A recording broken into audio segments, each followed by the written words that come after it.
Father God, this morning, empower us, Father God. Calm our spirits, still our hearts in the midst of the storm. Calm our hearts, Father God. And in the midst of that storm, we might feel unable, but because of the power of your Holy Spirit, we are enabled. And so, Father God, help me to deliver the message this morning with such grace, but with such power at the same time, that we will go back to our first love. No other than the love of Christ. And Father God, instill in our hearts, help us recall, help us reminisce, refresh us with that first step of obedience that you have demanded from each and every one of us. No other than the Great Commission.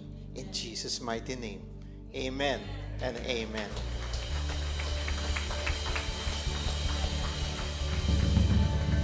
Good morning, church. All right, have a seat. Thank you, worship team.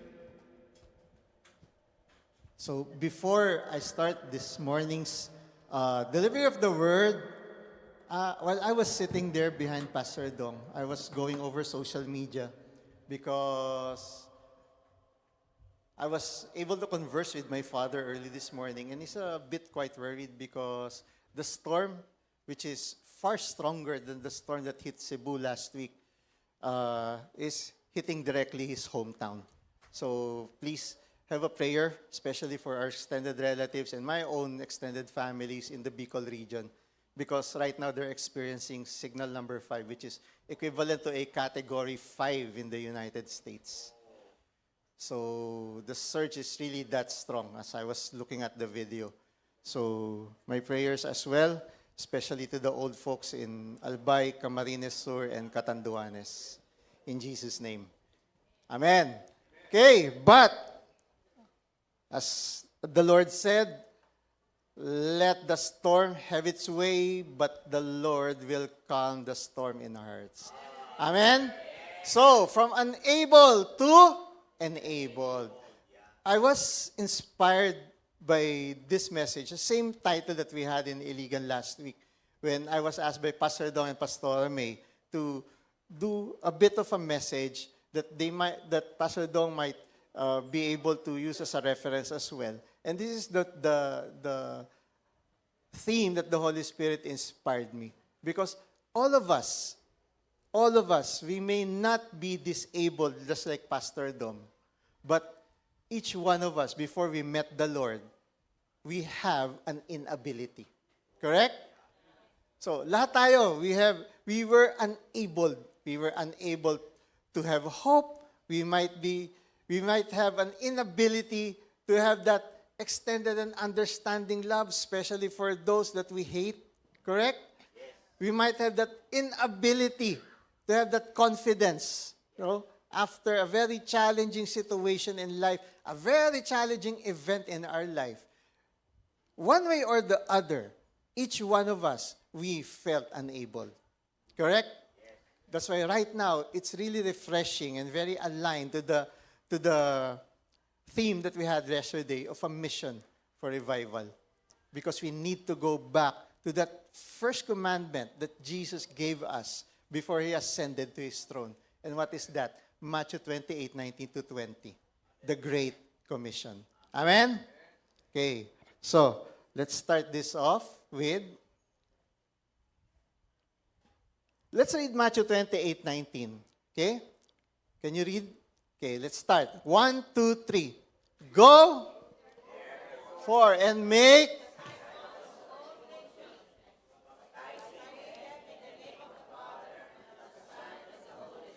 Amen. First, let's have a clear definition what commission is. Kasi sa mga Pilipino, pag sinabing commission, kumikita eh. Tama? Magkano commission ko dyan? Wrong! Okay? I hope they can understand. Okay?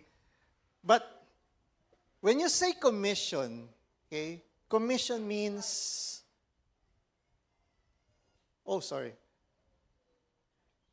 Commission means it's an authority. It's a command, it's an instruction. But when you say authority, this kind of authority, you are authorized. Okay? Kasi sometimes you may be commanded, but you don't have the authority. But in this particular edict, when you say commission, it's an authority, first, to act. That's why the first word in Matthew 28:19 is go. It didn't say there sleep. It didn't say there sit down. It didn't say there wait. Because the edict says you are authorized to move. So what is the commandment? Go. Sa Tagalog, humayo. Sabi mo sa katabi mo, bawal ang tamad. Which is very aligned with the first commandment when the Lord made Adam. Remember, what is the first commandment of the Lord when He created Adam? When He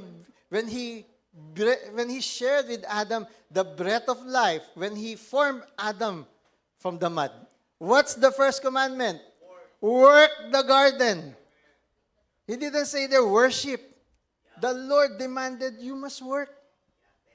Tend the garden. Kaya sa mga kabataan, lagi niyong tandaan, pag yung mga nanay ninyo, in Bisaya, yaw-yaw. Pag ang mga nanay ninyo, nagyayaw-yaw. Gumising ka na. Get up, wake up. Fix your bed. Yung pinagkainan mo, linisan mo. Alam niyo kung bakit maingay yan? Boses ng Diyos yan. Dahil ang una sinabi ng Diyos, work the garden. Kaya ang sinabi niya rito, go. Ang ibig niya sabihin, humayo kayo. Hindi pwedeng pag naligtas ka, nakatambay ka. Sabi mo sa katabi mo, bawal ang tambay na Kristiyano. O, kumbinsido na ba yan? Amen?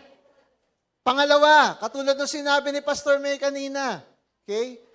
There's a second step sa commission. You don't just act, make sure you produce. Kaya sa commission, it's an authority first to act and then to produce. Sabi mo sa katabi mo, magsalita ka na.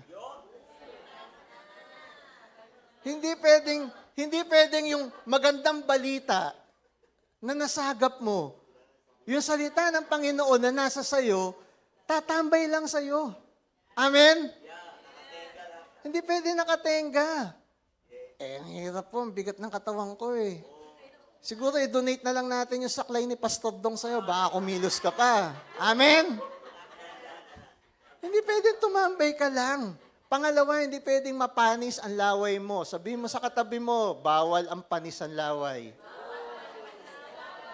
Magsalita ka. Amen? Ayan. Si attorney tuwan-tuwa kasi gusto niya talaga magsalita na magsalita. Amen po.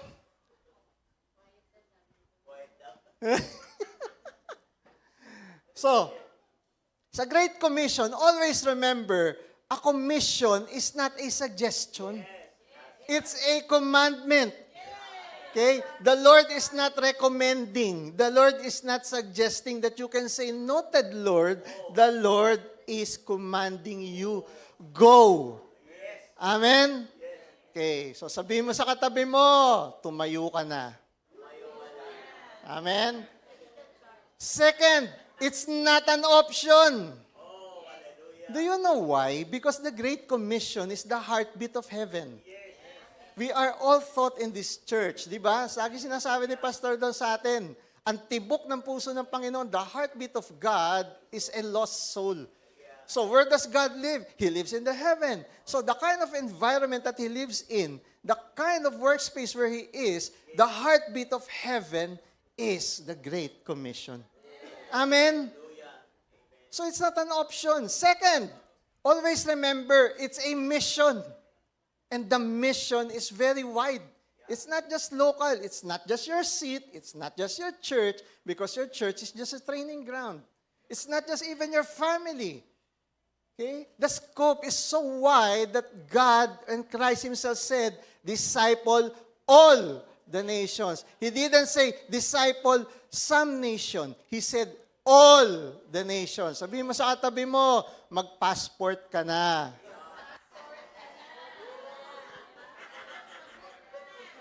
Alam nyo ba dun sa Iligan, yung mga kasamahan namin dun, we need to break the kind of mindset that they have na very provincial.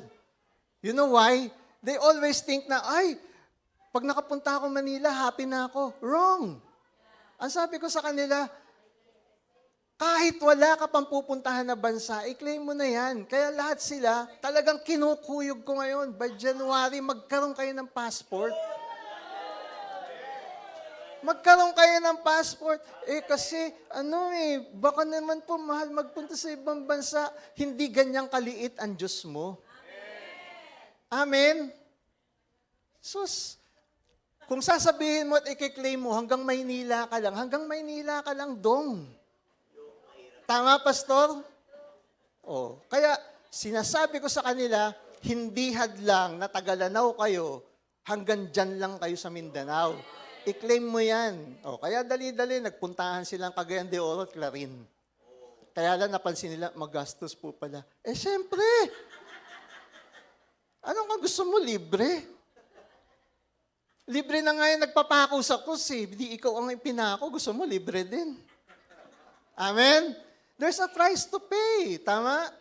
There is a price to pay. Ano ba naman yun? Pupunta ka lang doon, nahirapan ka, pumila ka, gumastos ka ng lunch. Magbabayad ka pa ng express. Okay lang yun. Babayaran din ni Lord sa iyo. Ang importante, sumunod ka muna. Amen?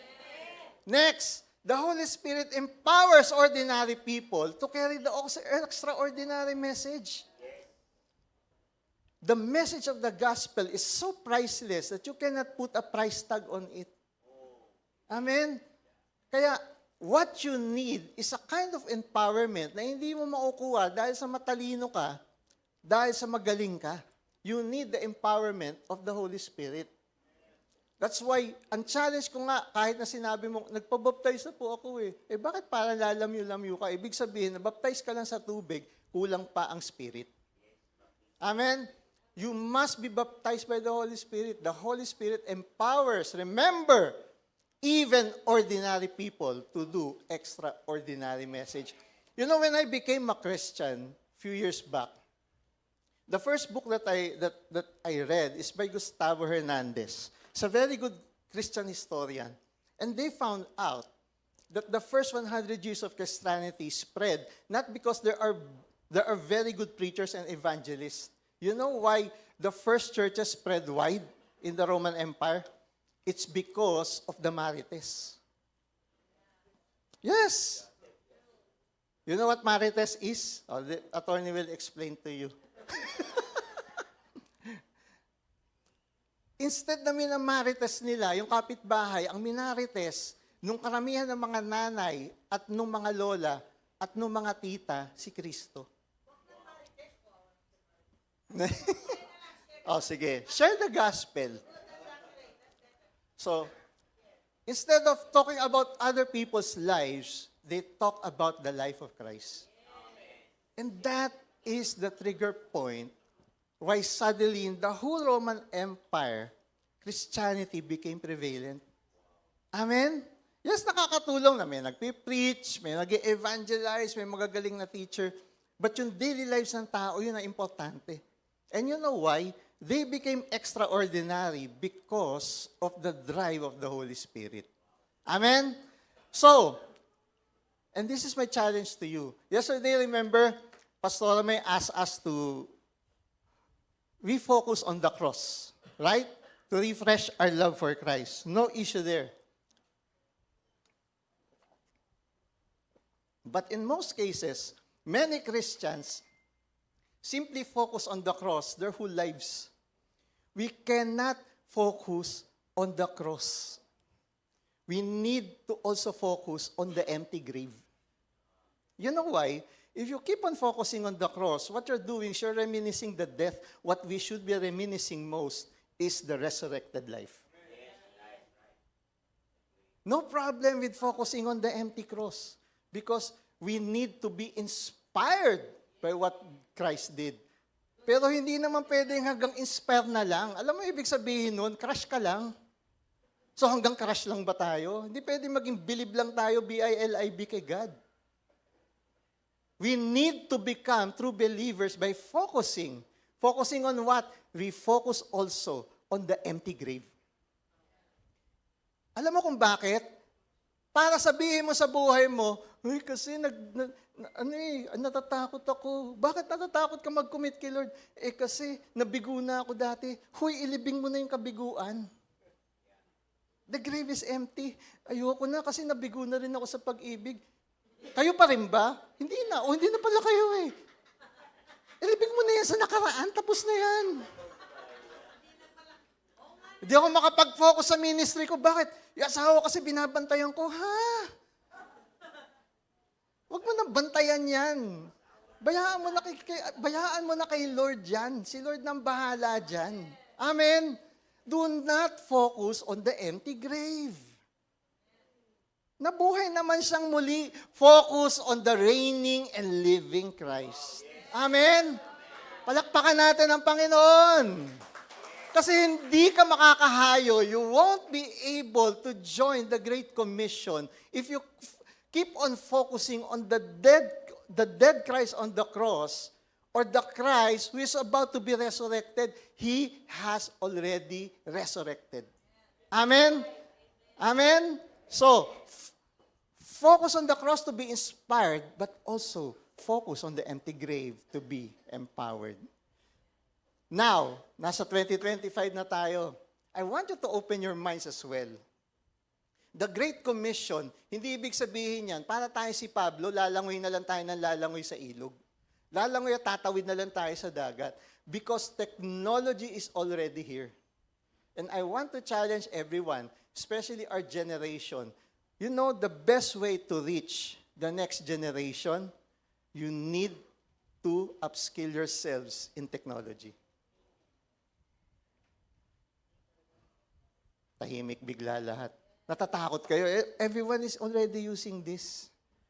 Now, I'd like to add this information para at least everyone is aware why I'm pushing for us, especially for Gen Z and Gen A, for us to reach them, that we also upskill ourselves in technology. Do you know that by 2028, the United Nations would be including as part of the basic fundamental human right, access to AI? Do you know AI? Artificial intelligence. Are anyone using AI?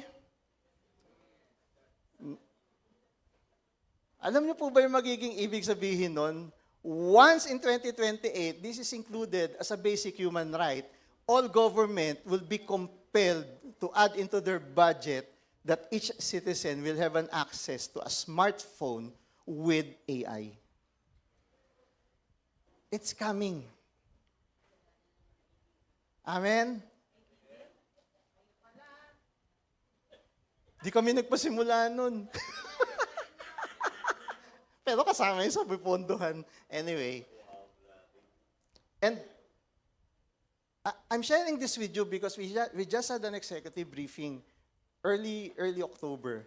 Okay? Because they want to give us a heads up on what's coming for the next 10 years. So if we have our billion soul harvest, the enemy will also have a harvesting of his own. And he's going to use technology. That doesn't mean that technology is bad. It means that the battlefront for souls has expanded. Amen? Hindi natin pwedeng i-discount ito. You know why? Let me give you an example. By 2030, Generation A, most of Generation A does not have the inclination to proceed to college after high school. Why? They can do all of their upskilling using smartphones and laptops. Ibig sabihin po nun, pag 2028, ginawa na tong basic, alam nyo ba yung basic human right? Sa United Nations, ang ibig sabihin nun, you have the right for transportation, may karapatan ka may bubong sa ulo, may karapatan ka mag-aral, may karapatan kang kumain, magkaroon ng trabaho, magkaroon ng negosyo, at mamuhay nang hindi ka ginagambala. Isasama ngayon yan sa basic human right. Ang bawat mamamayan will have an access to a smart device with AI. Karapatan na yan. Hindi na natin mapipigilan. Hindi na privilege. So, that means all governments all over the world will be compelled to put into their budget that each citizen must have this. That's why by 2030, it is projected that most of Generation A, when I say Generation A, ito po yung pinanganak ng 2010 hanggang ngayon. Yan yung mga anak natin, yung mga batang nandun, yung mga tumatakbong sanggol sa likod. By 2030, many of them will not have an inclination to go beyond high school. Why? You don't need to go to college to earn a degree because if you have enough skills in here, you are employable.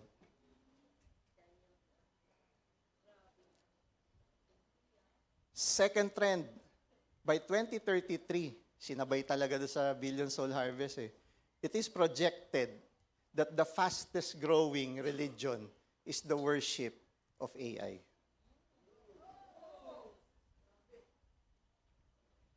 Do you know that in California right now, there is a mega church who's posing that AI and technology is the channel of the Holy Spirit? And it's a growing church. It's a wake-up call for the body of Christ. We cannot run away from technology, but just like Paul, to the Romans I'm a Roman, to the Greeks I'm a Greek, to the Jews I'm a Jew. This is another frontier. Amen? Bigla kayo natakot. Huwag tayong matakot. Why? Because the mission is clear. That's why we should go, not sit. This is a challenge, especially for our generation, the millennials. Because in 10 to 15 years, all of us will be turning it over to the next generation. And the next generation, even though they are technology savvy, we cannot let technology take over the role of the Holy Spirit. Amen? That's why the mission is clear. Go, not sit. Amen? So, first principle, or our first point, the Great Commission is not fulfilled by our sitting. It is by our sending capacity. Let me repeat that. The Great Commission will not be fulfilled by our sitting capacity. Kahit na ang ganda-ganda ng mega church mo, if you do not have the sending capacity to disciple the nations, the body of Christ would become irrelevant to the next generation. Amen? So Jesus didn't say, wait. He said, go. Amen? Because God demands movement. Kaya tama-tama po yung sa CCF go movement We cannot live by the moment. We need to live through the movement. Amen? The church is not a waiting room. Akala ko ba wala ng purgatorio? Bakit ang daming nakaupo sa church? Oh, huwag gagalit bato-bato sa langit. Kung 5 years ka na sa church, 10 years ka na sa church, nakaupo ka pa rin, ang tinalikuran mo lang yung salitang purgatorio, pero sa katotohanan, you are still waiting. Ano ba yung purgatorio? It's a waiting place. So when are you going to break that bondage, mentally and spiritually, that you need to go and help disciple the nations? Amen? Because always remember, the church may be a training ground, but in this season, the church is also a launching pad. It is a launching pad for the kingdom. Amen? Every believer is a missionary. Sabi mo sa katabi mo, missionary ka. Every home can be a sending base. Ang bawat tahanan. Amen po. Saan ako magsisimula, Pastor? Simulan mo doon sa workplace mo. Simulan mo doon sa mga kaklase mo. Simulan mo doon sa trabaho mo. Hanggat di mo sisimulan, if you do not take the first step, asan ka? Alam niyo, 3 weeks ago, 4 weeks ago, isa sa mga sinimulan namin sa Northern Mindanao na preaching is yung small steps of obedience. Why? Because in Zechariah 4, if you remember Zechariah, naghihintayan sila, who will take the first step to put up the wall in Jerusalem? Alam mo ba, nagkakaturoan, parang tayo, di ba, pag pinaakit ka sa stage, o sino, ikaw muna, ikaw muna. Pero alam mo ba, when Zechariah took the first step of putting the first brick on the temple, ano sabi sa Zechariah 4:10? And the Lord was rejoicing. The Lord is not waiting for you to be fully trained. The Lord is not waiting for you to be fully perfected. The Lord is waiting for you to take the first step. It's a very different mindset sa mundo because the world thinks that, you need to fulfill first this, you need to complete this, you need to achieve this. But God is different. What is waiting for you is take the first step, and that alone gives rejoicing in His heart. And when the Lord is joyful, the joy of the Lord is our strength. Amen? That's why take that first step. Every believer is a missionary. Amen? Next. It happened. Okay. The gospel travels fast, remember, through people who live it daily. You need to live the life of a transformed Christian before you even dream of being a missionary. Because the gospel will travel fast through your life. Each one of us is a living and walking gospel. Amen? So, remember in Acts 1:8, okay, you will receive power when the Holy Spirit has come upon you. And that's the reason why hindi ka pwedeng matenga lang that you are baptized in water. We need to be baptized by the Holy Spirit as well. And then after that, what? Oh, I'm already fulfilled because I'm already practicing the spiritual gifts. You know, I confronted someone. Lucky that Pastor Philip is not here. Someone from the UK who told me that, I'm already a fulfilled Christian. So I told him, why? I'm a very fulfilled Pentecostal because I have already all the spiritual gifts. I know his family background. His family is still broken. so I told him, how can you even say that you're already complete if you cannot even complete your own family? He missed the point. The reason why you're gifted, because you must be a witness to the nations. That's why he says here, you will be empowered to be my witness. Where? Not just in Jerusalem, not just in Judea, not just in Samaria, but all over the world. Amen? So do not limit yourselves. Sabi mo sa katabi mo, kumuha ka na talaga ng passport. Amen?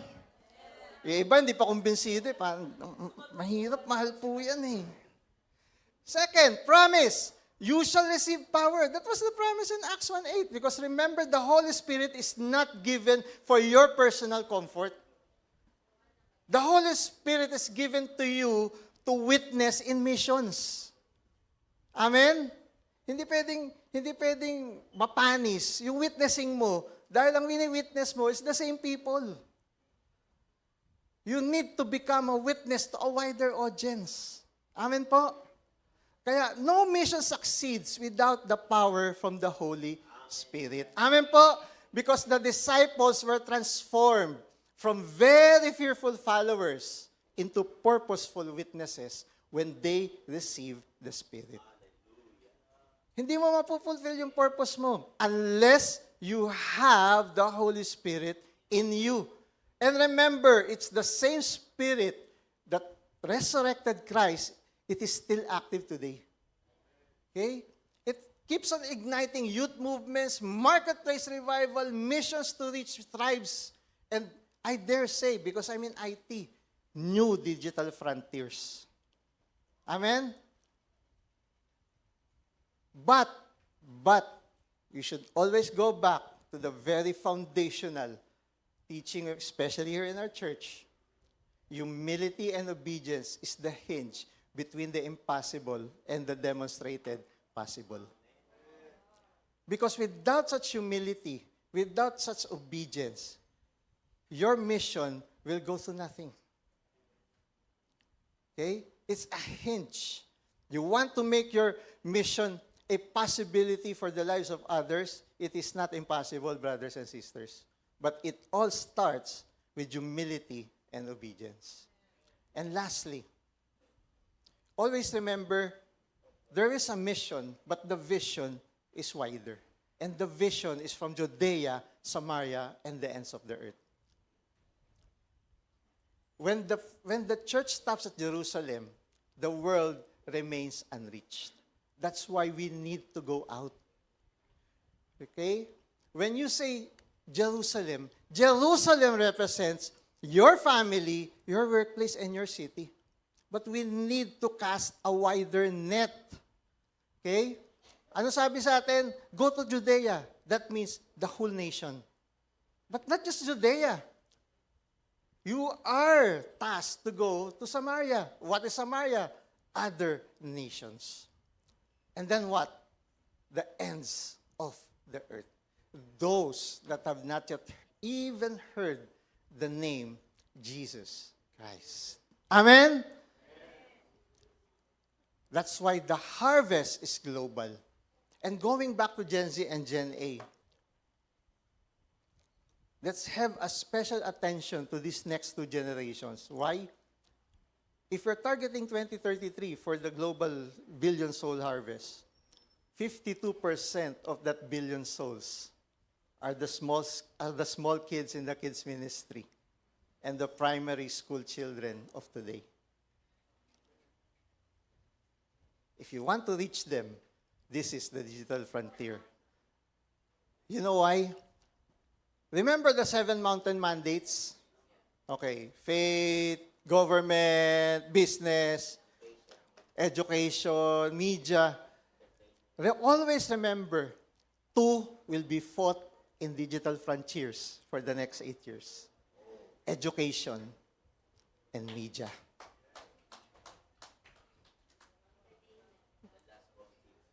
We must, as boomers and millennials, take cognizant that if we want to win our children and the next generation, this is a powerful evangelism tool.